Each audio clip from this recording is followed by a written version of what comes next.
News movement और मैं हूं आपके साथ ज्योति कनौजिया। ये नजर डालते हैं फटाफट खबरों की ओर।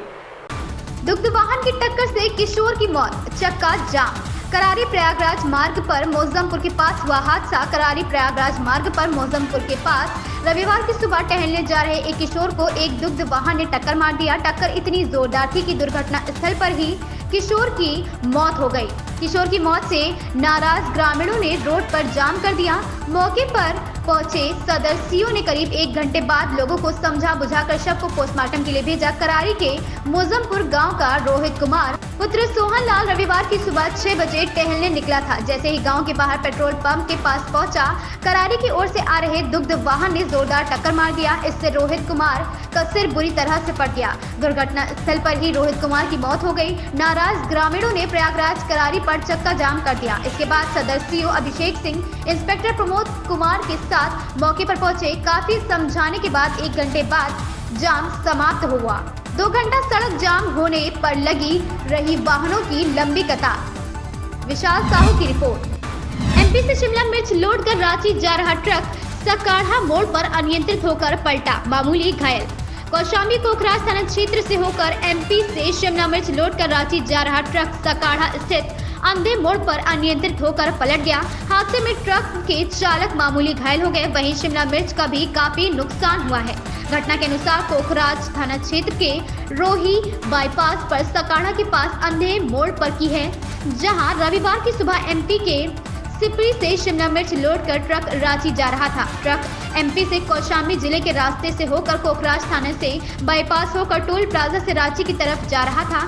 जैसे ही वह रोही बाईपास पर पार कर सकाढ़ा मोड़ के पास पहुंचा, अंधे मोड़ पर ट्रक अनियंत्रित होकर पलट गया। हादसे में चालक मोहन उम्र लगभग 22 वर्षीय, पुत्र विनोद कुमार व खलासी विजय सिंह उम्र लगभग 60 वर्षीय ट्रक पलटने से मामूली घायल हो गए हैं। वहीं ट्रक पलटने से उसमें लदा शिमला मिर्च का भी काफी नुकसान हुआ है। विशाल साहू की रिपोर्ट। दलितों से पीड़ित युवक ने लगाई न्याय की गुहार। प्रतापगढ़ की पट्टी तहसील के संपूर्ण समाधान दिवस पर प्रार्थना पत्र देकर दलितों से पीड़ित युवक द्वारा न्याय की गुहार लगाई गई। पट्टी क्षेत्र के पूरे सुखचैन गांव निवासी विवेक पांडे द्वारा प्रार्थना पत्र देकर कथित आरोप लगाए गए हैं कि उनके गांव के कुछ दलित दबंगों द्वारा उनकी आबादी की जमीन पर स्थित बाउंड्री वॉल तोड़कर जबरिया रास्ता बनाने का प्रयास किया जा रहा है और पीड़ित परिवार को फर्जी SC/ST एक्ट में फंसाने की धमकी भी दी जा रही है। इस बाबत पीड़ित परिवार के विवेक पांडे की तरफ से संपूर्ण समाधान दिवस में प्रार्थना पत्र देकर न्याय की गुहार लगाई गई। उपस्थित अधिकारियों द्वारा न्याय करने का आह्वान दिया गया है। प्रतापगढ़ से news women bureau Om Prakash Gupta की रिपोर्ट।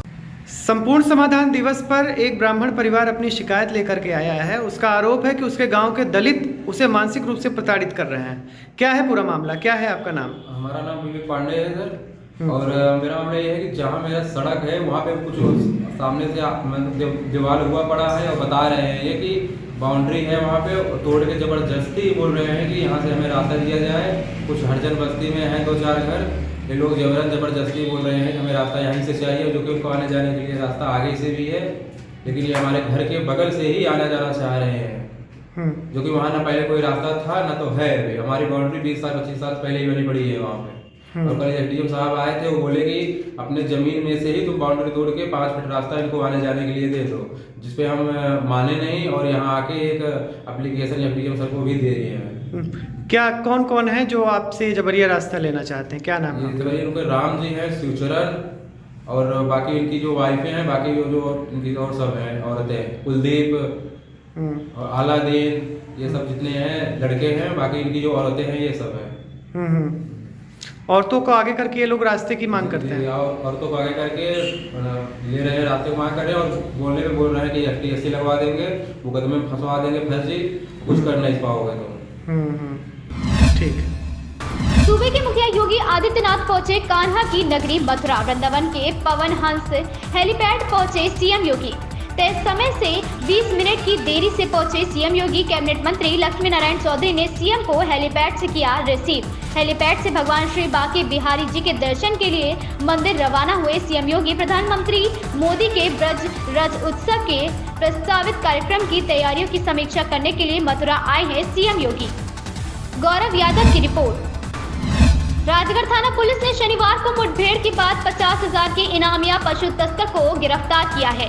पुलिस मुठभेड़ में पैर में गोली लगने से घायल होने के बाद आरोपी को पकड़ा गया। उसके कब्जे से अवैध तमंचा, कारतूस व मोटरसाइकिल बरामद किया गया।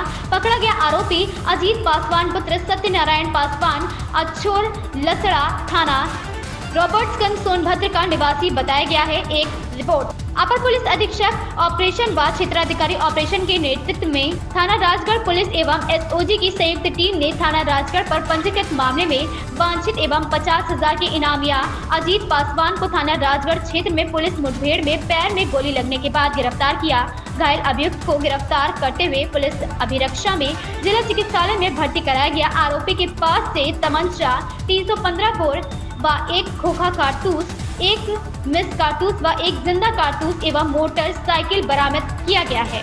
संतोष गुप्ता की रिपोर्ट। किसान मेला, निवेश व जैविक खेती पर गोष्ठी। किसानों की बेहतर खेती और उनकी दोहरी आय के साथ स्वावलंबी जीवन हो, जिसके लिए सरकार ने किसानों को ब्लॉक स्तर पर किसान मेला का आयोजन कर रही है। उक्त बातें केंद्रीय मंत्री अनुप्रिया पटेल ने किसान मेला में कही।